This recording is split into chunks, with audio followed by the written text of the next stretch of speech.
Ohoho! Zviedrijas karaļa īpašais sūtnis! Robi! Mērgli! Es tev nekad neko nedošu vairs no savām mantām. Tā, kas mums šodien ir? 15. jūnijā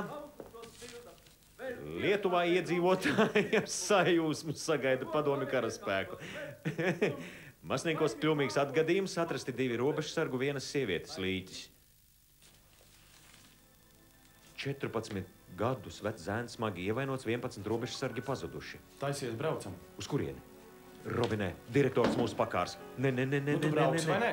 Robinē.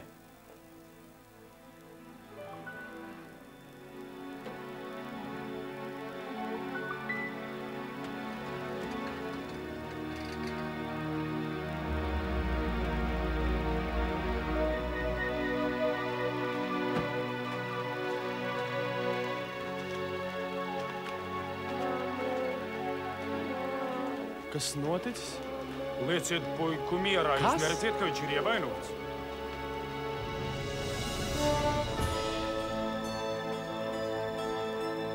Nevajag taisnoties, jūs rīkoties tieši tā, kā rakstīts reglamentā. Pulkveģi Celmiņa. Labdien! Radio. Sveicināt. Vai Latvijas valdība pieprasīs Padomju Savienībai atbildēt par šo slepkavību? No kurienes jūs ņēmāt, ka to ir izdarījuši sarkanie? Kā? Kurš tad? Ulmans saņems manu ziņojumu, pamēģiniet šo pašu jautājumu uzdot viņam. Kā virsnieks vairāk nekādu citu atbildes jums nevar sniegt. Viņi taču noslapkavojuši mūsu cilvēkus.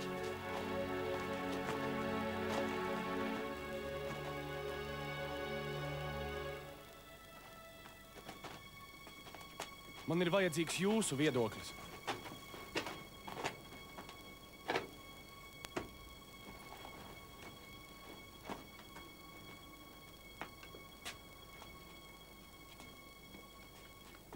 Labi, jūs to dabūsit. Runājot no tīras sirds, bet ar labāko gribu nav iespējams pateikt neko patīkamu. Mēs vilcināmies un esam gļēvi. Kā tad vēl vajag, lai mūsu negodmērs būtu pilns? Sagaidīt, ko darīs tie, kas tik patvaļīgi rīkojas ar visiem? Mums ir jānosargā sava valsts. Citādi mēs būsim spiest darīt reiz visu, ko tagad negribam. Es gribētu gan dzirdēt, ko par to teiks Ulmanis.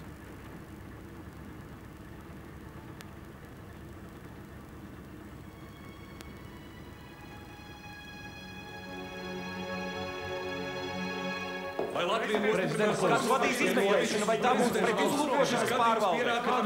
Prezidentam Celmiņš!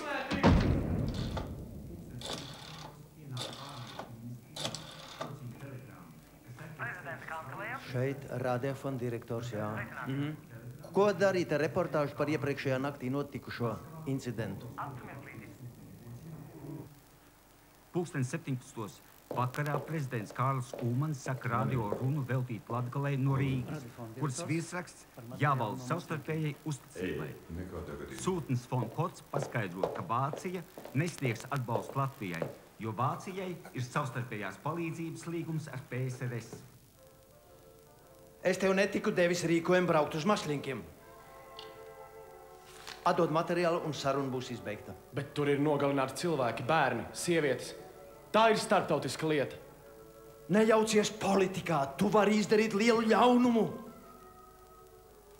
Tu gribi tikai paspīdēt ar labu reportāžu. Tu gribi notēlot varoni. Mēs nedrīkstam būt pārsteidzīgi. Es gribu, lai mēs cilvēkiem pateiktu, ka karš ir tepat pie sliekšņa. Es vēlreiz atkārtoju, nejaucies tur, kur tev nav jājaucas. Protams. Jūsu radiofons ir domāts tikai laika ziņām un klavieru mūzikā. Jums vienkārši ir bail. Jūs esat gļēvulis. Tu esi atlaists! Man ļoti žēl. Jā, protams, mēs būsim. Izolde brauc projām uz Vāciju. Man vienalga, lai viņi brauc ellē.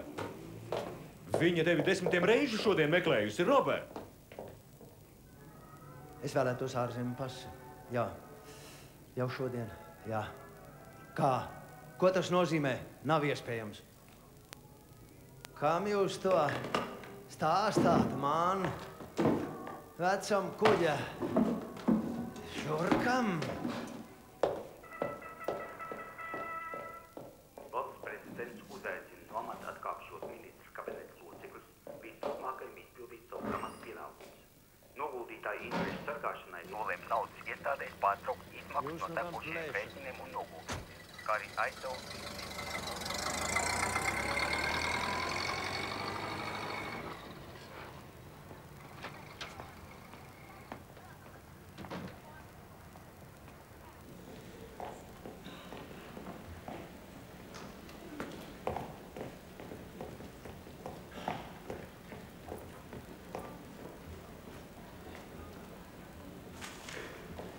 Kungs, mēs naudu neizsniedzam. Ko nozīmē neizsniedzat? Tāds ir rīkojums. Lai aizsargātu mūsu noguldītāju intereses, mēs naudu neizsniedzam. Kādas intereses man ir vajadzīgi? Man 2000. Tūlīt sāksies karš. Karš? Kāds karš? Vai tad jūs radio neklausāties?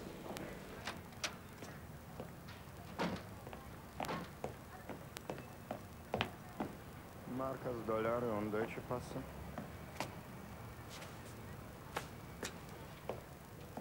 Cik? Pase. 100. 100?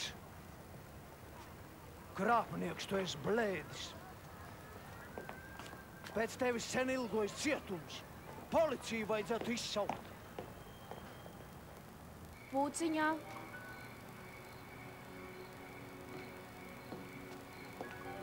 Pūkā.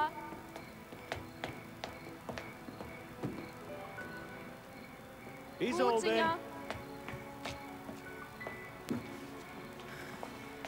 Pūciņā.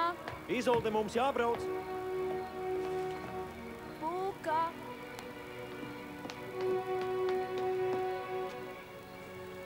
Nu, re, jūs arī tagad braucat prom. Saulīte mana. Kas tagad būs? Es pati nezinu.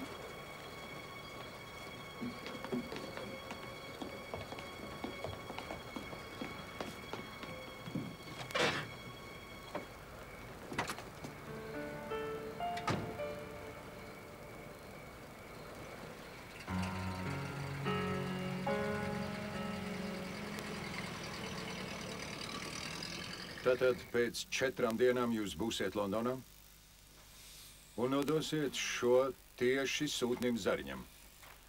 Tas ir ļoti svarīgi. Uz atiešanos, Celmiņa kungs. Sargiet sevi un lai Dievs jūs sargā.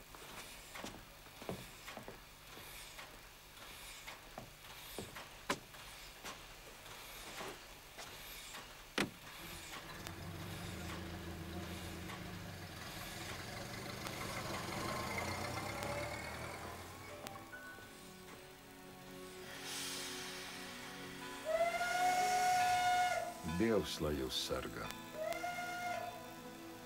Bet 80 miljonus sargāšu es pats.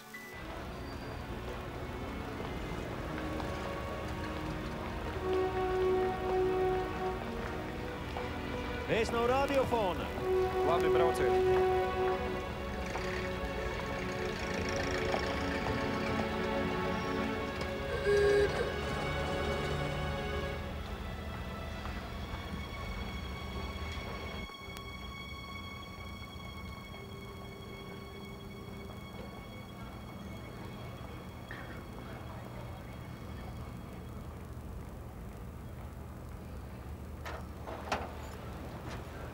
Es tev zvanīju.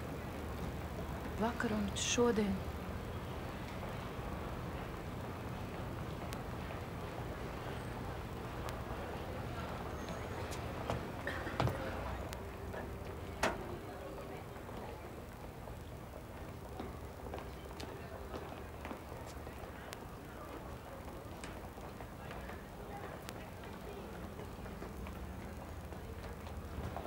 Tagad laikam jāatradās.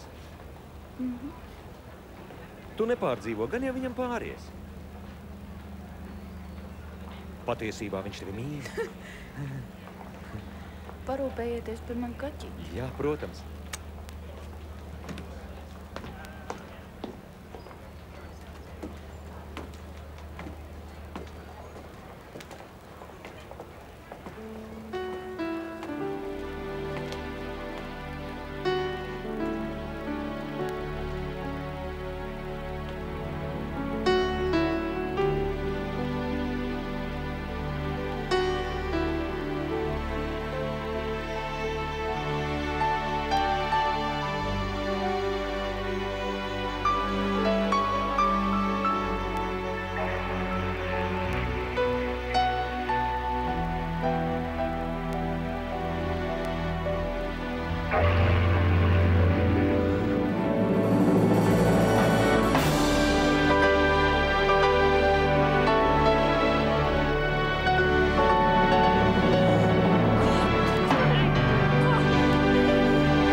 Cik labi, ka tu neaizbrauci.